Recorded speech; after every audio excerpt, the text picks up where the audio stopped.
Hello friends, मैं खुशी देवांगन संविधान के एक क्विक रीजन में आप सबका स्वागत करती हूँ।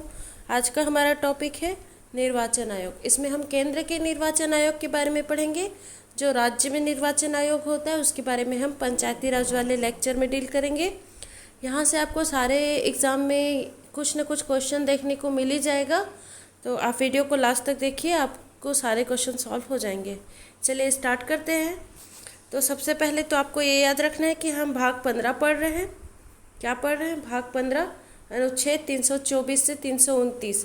अनुच्छेद 324 से 329 के बीच आपको निर्वाचन आयोग संबंधी कुछ न कुछ प्रावधान देखने को मिलेंगे। ठीक है, तो निर्वाचन आयोग के बारे में बताऊं मैं आपको। तो निर्वाचन आयोग का गठन 25 जनवरी 1951 को हुआ था। ठीक है, आपको डेट याद रखनी है, कब हुआ था? 25 जनवरी 1951 को। निर्वाचन आयोग की आवश्यकता क्यों महसूस हुई थी?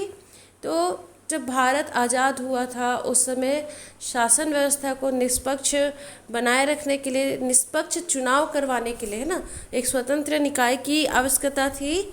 तो निर्वाचन आयोग का गठन 25 जनवरी 1951 को किया गया। इसीलिए हम 25 जनवरी को प्रतिवर्ष राष्ट्रीय मतदाता दिवस मनाते हैं। ठीक है, 25 जनवरी को प्रतिवर्ष क्या मनाते हैं? राष्ट्रीय मतदाता दिवस। प्रथम आम चुनाव कब हुए थे? इसके गठन के बाद अक्टूबर 1951 से 1952 के बीच हुए। ठीक है, तो आपको याद रखना है 51-52 में आम चुनाव हुआ, इसका गठन 1951 में हुआ। ठीक है, और 25 जनवरी को राष्ट्रीय मतदाता दिवस मनाते हैं। अगर आपसे ये पूछे कि निर्वाचन आयोग का पर्टिकुलर अनुच्छेद है ना, मैंने 324 से 329 के बारे में ये बताया कि इसमें कुछ न कुछ प्रावधान है। ठीक है, निर्वाचन आयोग से रिलेटेड। लेकिन अगर निर्वाचन आयोग का उल्लेख किस में है तो अनुच्छेद 324 में है। यह एक स्वतंत्र अखिल भारतीय संस्था है। ठीक है, एक संवैधानिक निकाय है। संवैधानिक निकाय मतलब जिसका संविधान में उल्लेख होता है उसे संवैधानिक निकाय कहते हैं। ठीक है, जिस किसी भी निकाय का संविधान के किसी आर्टिकल में उल्लेख है तो उसे संवैधानिक निकाय कहते हैं, जिसका उल्लेख नहीं है वह गैर संवैधानिक निकाय है। ठीक है, तो चलिए और देखते हैं कि इसका कार्य क्या होता है। तो ये संसद, चाहे लोकसभा हो चाहे राज्यसभा, है ना, संसद दोनों से मिलकर बनी है, और राष्ट्रपति। ठीक है, तो लोकसभा, राज्यसभा, राज्य विधानमंडल में क्या शामिल होता है? विधान परिषद, विधान सभा। ठीक है, और राष्ट्रपति व उपराष्ट्रपति के चुनाव कौन करवाता है? ये केंद्र का जो निर्वाचन आयोग है वह करवाता है। ठीक है, लोकसभा, राज्यसभा, राज्य विधान मंडल यानी विधानसभा और विधान परिषद। ठीक है, राष्ट्रपति, उपराष्ट्रपति, ये सभी चुनाव निर्वाचन आयोग करवाता है। जबकि जो लोकल बॉडी है, आपकी पंचायतें हो गई, नगर पालिका हो गए, इनका चुनाव जो राज्य में निर्वाचन आयोग होता है वह करवाता है। ठीक है, यहाँ पे कोई कन्फ्यूजन नहीं रखेंगे आप। जो राज्य के विधानसभाओं का चुनाव कौन करवा रहा है? केंद्र का निर्वाचन आयोग। जो राज्य निर्वाचन आयोग है केवल लोकल बॉडी का ही निर्वाचन करवाता है। ठीक है, चलिए इसकी संरचना देखते हैं। तो जो निर्वाचन आयोग है उसकी संरचना कैसी है? 3 सदस्यीय है। इसमें एक मुख्य निर्वाचन आयुक्त होता है और 2 अन्य निर्वाचन आयुक्त होते हैं। ठीक है, एक मुख्य निर्वाचन आयुक्त और 2 अन्य निर्वाचन आयुक्त होते हैं, और इनकी नियुक्ति राष्ट्रपति करता है। ठीक है, नियुक्ति कौन करता है? राष्ट्रपति। राष्ट्रपति निर्वाचन आयोग की सलाह पर, निर्वाचन आयोग की सलाह पर प्रादेशिक आयुक्तों की नियुक्ति करता है। ठीक है, प्रादेशिक आयुक्तों की नियुक्ति करता है। निर्वाचन आयुक्तों व प्रादेशिक आयुक्तों की सेवा और शर्तें राष्ट्रपति के द्वारा निर्धारित की जाती है। ठीक है, क्या सेवा शर्तें होंगी, उसकी जो सेवा शर्तें होंगी कौन निर्धारित करेगा? राष्ट्रपति। यहाँ तक आपको याद रखना है। आगे देखते हैं कुछ और फैक्ट। देखिए, 15 अक्टूबर 1989 तक जो निर्वाचन आयोग था, आरंभ में जब गठन हुआ था तो यह 1 सदस्य था। ठीक है, केवल एक ही सदस्य होता था। मुख्य निर्वाचन आयोग जो हमें बोलते हैं ना, सिर्फ एक ही सदस्य होता था। ठीक है, और उस समय कौन थे? सुकुमार सेन। ठीक है, तो 15 अक्टूबर 1989 तक ये आयोग 1 सदस्य था। उसके बाद 16 अक्टूबर 1989 को, ठीक है, 15 के बाद 16 आता है ना, 16 अक्टूबर 1989 को संविधान में संशोधन हुआ, 61th अमेंडमेंट, है ना। तो उसमें राष्ट्रपति द्वारा निर्वाचन आयोग को एक बहुसदस्यीय निकाय के रूप में परिवर्तित कर दी गया अमेंडमेंट के बाद। ठीक है, अमेंडमेंट के बाद क्या हुआ था, राष्ट्रपति ने निर्वाचन आयोग को एक बहुसदस्यीय निकाय के रूप में परिवर्तित कर दिया। और बहुसदस्यीय निकाय में मतलब वही मैंने जो बताया, एक मुख्य निर्वाचन आयोग और 2 अन्य निर्वाचन आयोग थे, है ना। तो उसके बाद क्या हुआ, 1990 में फिर से एकल सदस्य बन गया। जो 2 अन्य आयोग थे उनकी जो सेवा है वो समाप्त कर दी गई, उनका पद समाप्त कर दिया, तो फिर से एक सदस्य बन गया। लेकिन फिर उसके बाद फिर से 1993 में, मतलब 1993 में, आपको ये सारे डेट याद रखने हैं। 1993 में क्या हुआ, फिर से बहुसदस्यीय संस्था बन गई और जिसमें एक मुख्य निर्वाचन आयुक्त और 2 अन्य आयुक्त थे। तब से लेकर अभी तक, वर्तमान तक यही प्रथा चल रही है। ठीक है, यही है वर्तमान तक। निर्वाचन आयोग में क्या है, अब एक मुख्य निर्वाचन आयुक्त है और 2 अन्य निर्वाचन आयुक्त है, जिनकी नियुक्ति कौन कर रहा है, राष्ट्रपति। ठीक है, चलिए शक्तियाँ एवं कार्य देखते हैं। तो शक्तियाँ क्या है निर्वाचन आयोग की, तो ये क्या करते हैं, राजनीतिक दलों को मान्यता प्रदान करते हैं, उनको चुनाव चिन्हों का आवंटन करते हैं, निर्वाचक नामावली तैयार करते हैं, मतदाता सूची का निर्माण करते हैं। ठीक है, देखो जो भी राजनीतिक दल है उनको मान्यता कौन देगी, तो निर्वाचन आयोग। और उनको चुनाव चिन्हों का भी जो बंटवारा करती है वो भी चुनाव आयोग करता है। ठीक है, फिर निर्वाचन नामावली तैयार करना, ये भी चुनाव आयोग का कार्य है। जो मतदाता वोटर आईडी कार्ड है आपके पास, मतदाता सूची में आपका नाम है, तो मतदाता सूची का निर्माण कौन करवाता है, निर्वाचन आयोग। जब भी चुनाव होता है तो चुनाव से पहले आचार संहिता की घोषणा होती है ना, जिस तिथि को, जिस भी डेट को डिक्लेयर कर देता है चुनाव आयोग, तो जिस दिन डिक्लेयर करता है उस दिन से क्या लग जाता है, आचार संहिता लग जाती है। तो आचार संहिता का निर्माण करना है, घोषणा करवाना है, कौन करता है, निर्वाचन आयोग। ठीक है, निर्वाचन की तिथि क्या होगी, नामांकन पत्रों का निरीक्षण कौन करेगा, निर्वाचन आयोग। देश में स्वतंत्र निष्पक्ष चुनाव कराने की जिम्मेदारी भी निर्वाचन आयोग की है। ठीक है, परिसीमन आयोग अधिनियम के आधार पर समस्त क्षेत्र के निर्वाचन क्षेत्रों के भूभाग का निर्धारण करता है। ठीक है, कि कौन सा कितना एरिया लोकसभा क्षेत्र के अंतर्गत है, किस, जैसे कोरबा हो गया है ना, जो भी लोकसभा क्षेत्र आ रहा है उसके अंतर्गत कितना एरिया आएगा, इसका परिसीमन आयोग अधिनियम के आधार पर कौन बंटवारा करेगा, निर्धारण करेगा, निर्वाचन आयोग। ठीक है, कुछ और महत्वपूर्ण देख लेते हैं तथ्य कि निर्वाचन आयोग में जो सदस्य होते हैं ना, उनके बारे में नहीं बोल रही हूँ, सिर्फ मुख्य निर्वाचन आयोग के बारे में बोल रही हूँ। ठीक है, मुख्य निर्वाचन आयुक्त के बारे में। मुख्य निर्वाचन आयुक्त का कार्यकाल क्या होता है, 6 वर्ष या 65 वर्ष की आयु तक। ठीक है, 6 वर्ष या 65 वर्ष की आयु तक, मतलब जो भी पहले होगा।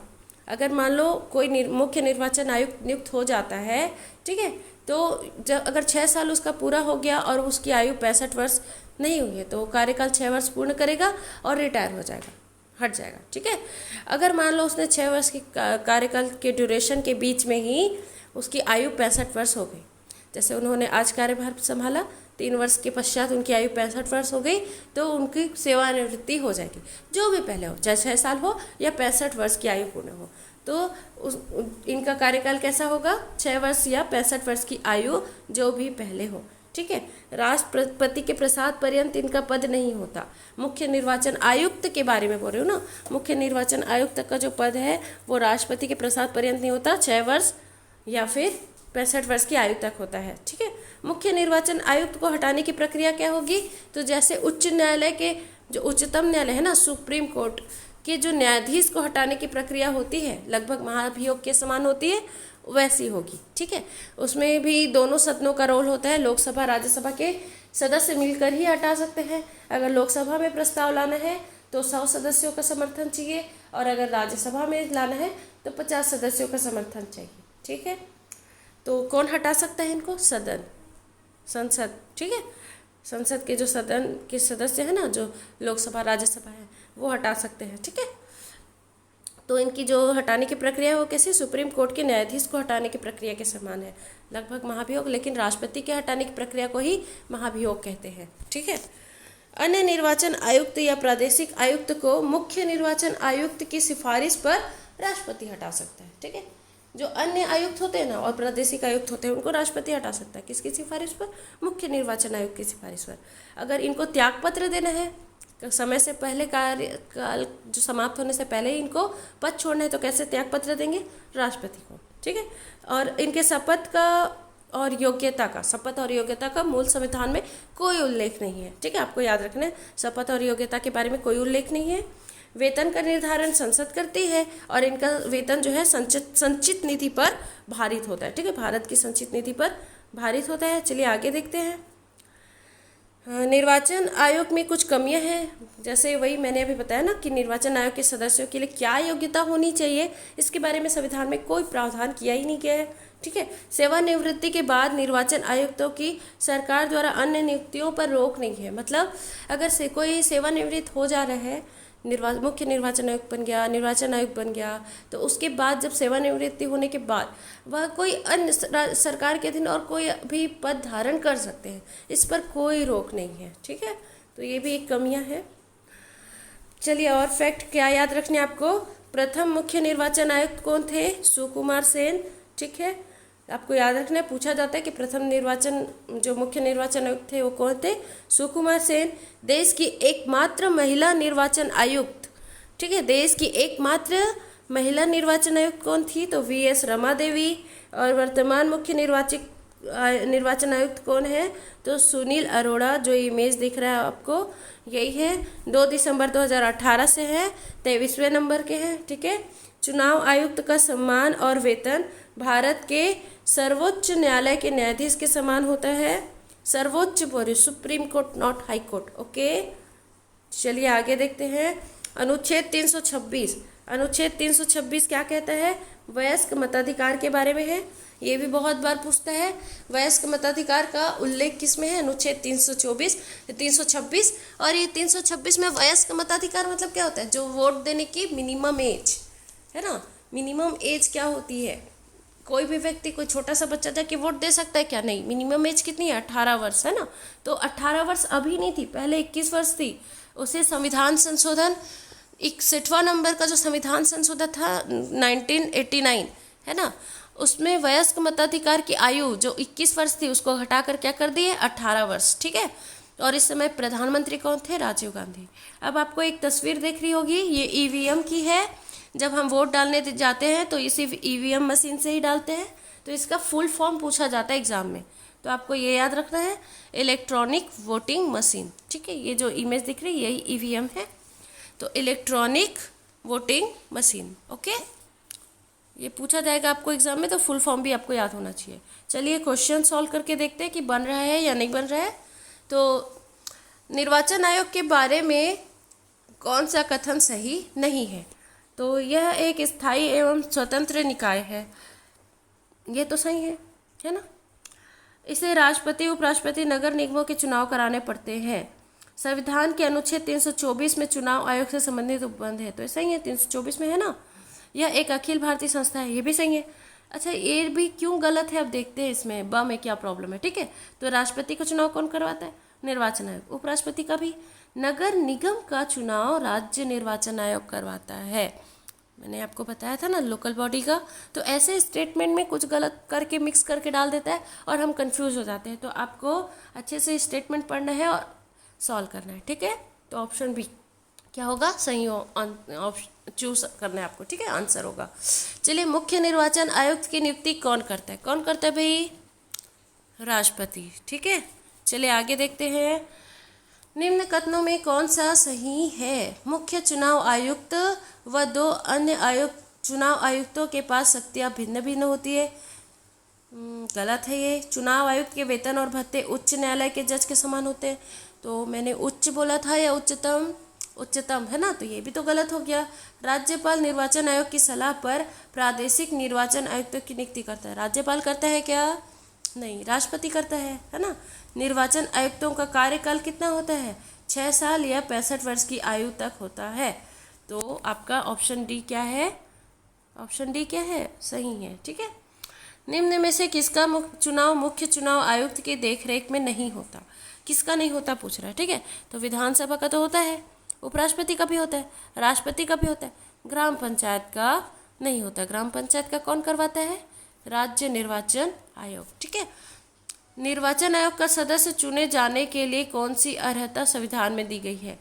भारतीय प्रशासनिक सेवा में होना चाहिए, कम से कम 5 साल एक उच्च न्यायालय में वकालत करने का अनुभव होना चाहिए, वर्ष की आयु अरे यहाँ लिखा है 5 वर्ष की, जो भी 25 वर्ष की आयु पूर्ण होना चाहिए, ऐसा लिखा है। तो एक चीज़ बताइए, मैंने अभी लास्ट में आपको बताया कि इनके शपथ और योग्यता का कोई उल्लेख नहीं है, तो ऑप्शन क्या सही होगा इसमें?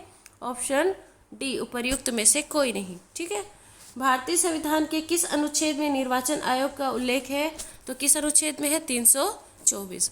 भारत का मुख्य निर्वाचन आयुक्त अपना पद धारण करता है 5 वर्ष के लिए, 6 वर्ष के लिए, 6 वर्ष के लिए या 65 वर्ष की आयु, इनमें से जो कोई भी पहले हो उस तक। ठीक है। 5 वर्ष के लिए, 60 वर्ष की आयु, इनमें से जो कोई भी पहले हो उस तक। तो मैंने बताया था 6 वर्ष या 65 वर्ष, है ना। तो केवल 6 वर्ष दिया होगा तो आपको नहीं लेना है। 6 वर्ष के लिए या फिर 65 वर्ष की आयु, जो भी पहले हो वही सही आंसर होगा। ठीक है।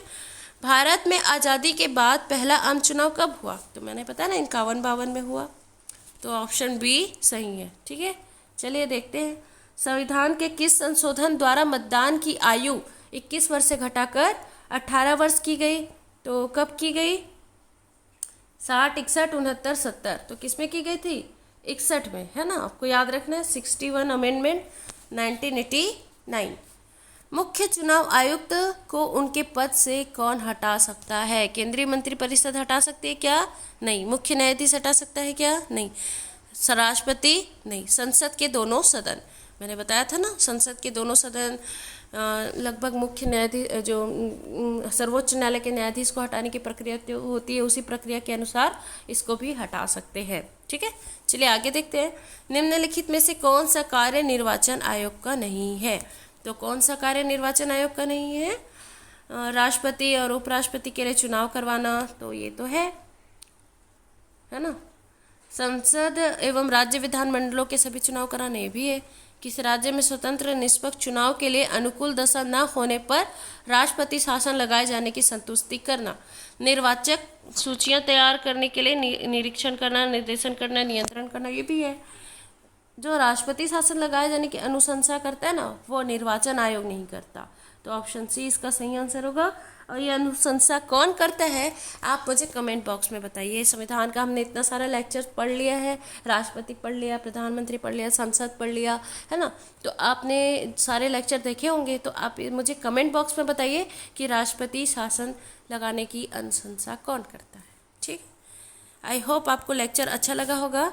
चैनल पर जुड़े रहने के लिए धन्यवाद। ऐसे ही वीडियो लेक्चर आपको और मिलेंगे। नेक्स्ट में हम वित्त आयोग के बारे में पढ़ेंगे। Thank you.